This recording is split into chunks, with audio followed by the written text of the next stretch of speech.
Hey guys, and welcome back to another YouTube video. In this video I'll be going through the Sydney Swans versus GWS Giants AFLW round 1 game, going through and reviewing how some of the girls scored, etc., how Swans got over the line for their first ever AFLW victory, and how I guess I can provide a lot more insight into this game, as I guess I know a lot more of these, especially the Swans girls. The GWS girls know a lot more about them and how they went in round 1, as I did watch the game heavily, etc., and how the Swans came back from, I believe it was 18, 20 points down, or somewhere around that margin, late in the third quarter, and really stormed absolutely home. I think they might have even kicked the last 30 points, indicating that they were down by 25 points, as I quickly try and bring it up on my phone here.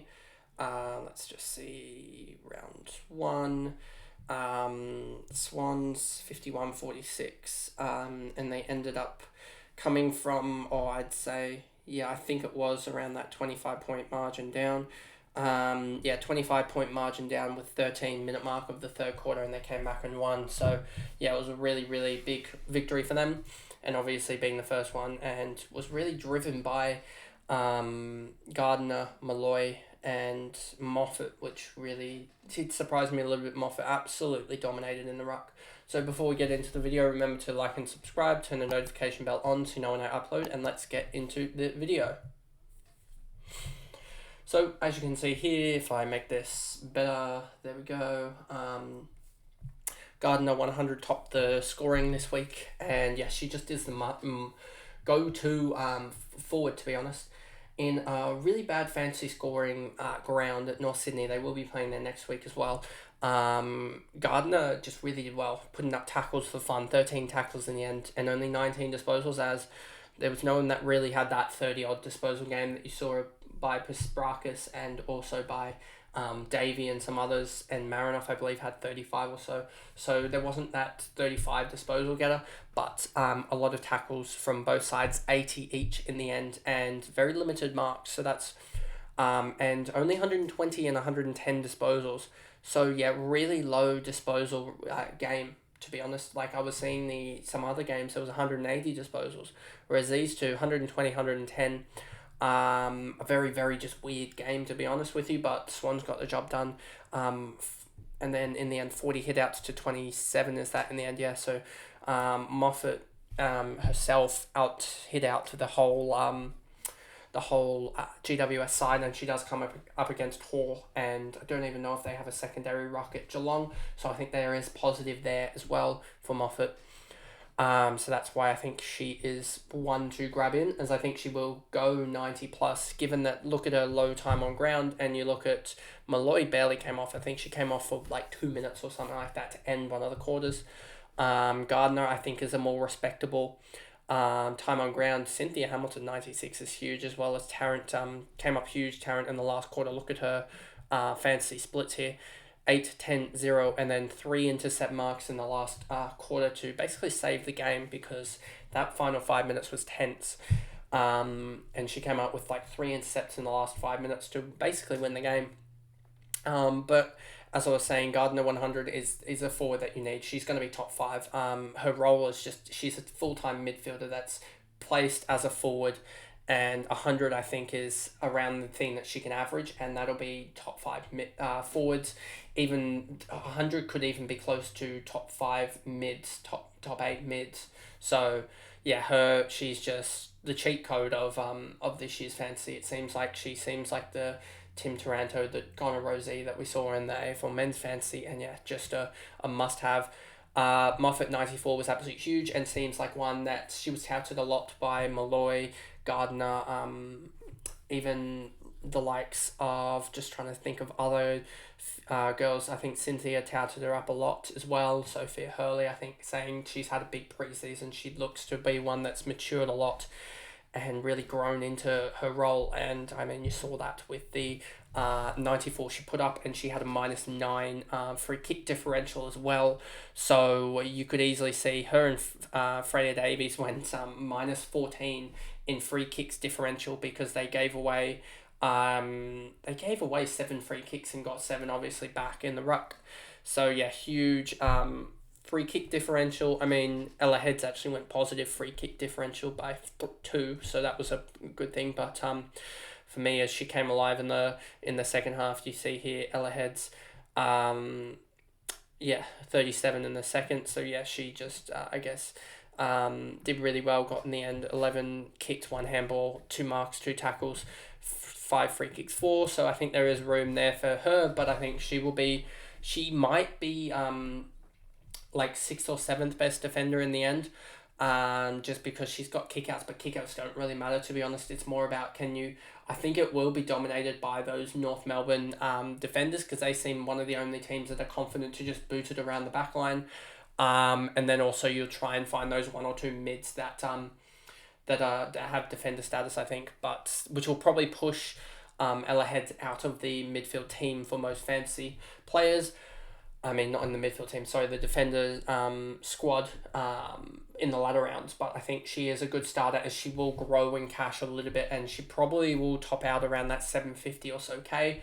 But 750, I don't expect the defenders to honestly get much more than about 900K at their top. I mean, Ella Carney here, if we just go by price, you'll see Carney, Allen at 833 and got a 64, so she's going to be dropping. Tiny Evans already have, so don't need to worry about her. Butler didn't play, so don't know what's happening there. Gay put up a 53, and then a lot of these girls here, you can see, I think Priest is the only one that I'm thinking maybe get her in soon. I think that will be giving Thomas another week, as Thomas had a shocker.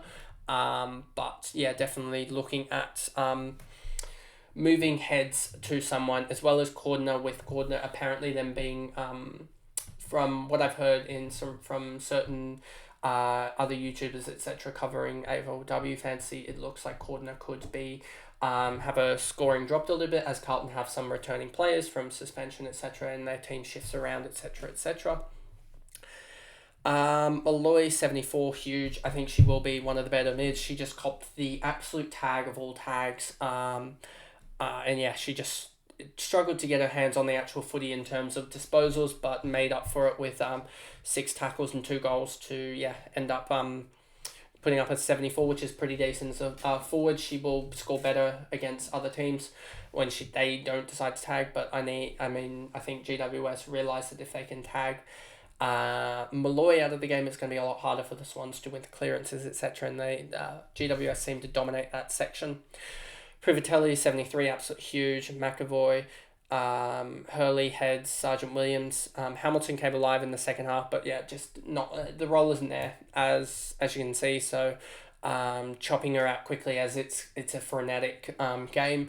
This AFLW fantasy, and you need to move quickly. You can't just wait like I could with Tanner Bruin. I waited a couple of weeks with him. You can't do that in the AFLW with only 10 weeks. So got to move quickly, and got to get to those girls that are going to get 200K in a week and stuff like that, and get up to those Morrison, etc. Morrison is the final goal for me in the forward line, and I think she's achievable in 3 or 4 weeks' time. Newman, Lachlan, Tarrant, Shepherd, no one else here really does matter much. So we move on to GWS, and Tiny Evans was absolutely huge in set marking. Down back was the distributor down there, and that's just huge for AFLW fantasy, to be honest. Got so many intercept possessions, and yeah, just dominated. 25 and 6 is huge. And even the 4 free kicks against, like that's a ton waiting there if she can get that together and kick the goal there. Ava 21 touches for an 82, yeah, pretty decent. Parker as well, 81, she was huge. Bar, Garnett, Zarika, Lister. Davies was really good as if anyone went the double rookies, that was pretty fair. If you got Schultz and Davies, like those were the better 2, and I think they will be the better 2 across the year. Schultz, probably going to have to miss her just because I think she had a easier... Who did Schultz play? Port Adelaide. They played Adelaide. Pretty sure she had an easier matchup by ruck standards.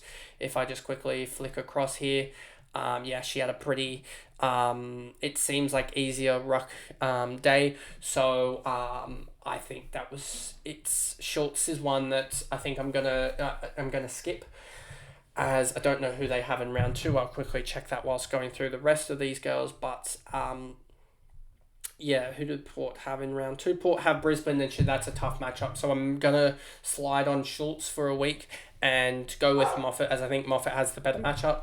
And then Moffat in round three has the Hickey matchup, which will be a tough matchup. But I think Moffat is more suited to it than Schultz from what I can see. But I'm sure that there's probably someone out there that's gonna argue the opposite to that. Brasendale, Hicks, German, Jamich, Beeson, Dalloway, Doyle started really well. As you can see here, 19, 2, and then 6. So I thought there was something going on there with her, but I think she just got a couple of tackles away very, very early, and yeah. As you can see here with the 5 tackles, pretty sure she got 3 in the first about 6 or 7 minutes, and that's why she jumped out and then really slowed down. Randall, Goldsworthy, Mowbray, Smith, Dalton, Hill, and McCormack, and that pretty much is the video. A longer video because I actually watched the game, and I think that's what you'll find with me with the Swans games, as I'll be trying to watch them a lot more. Obviously, later on in the season, when I get to know these girls and their positions more and the really notable fantasy contributors, that's when you'll see me actually contribute a lot more to games. But at the moment, it is just focusing on the top 3 or 4 and focusing on games that I actually watched. So that's the video, and see you guys in the last video, which is the Freo versus West Coast game, and we'll talk about what happened there, especially the 15 minutes before bounce that sent the AFLW Fantasy World into mayhem. So I'll see you guys in that video. Bye, guys.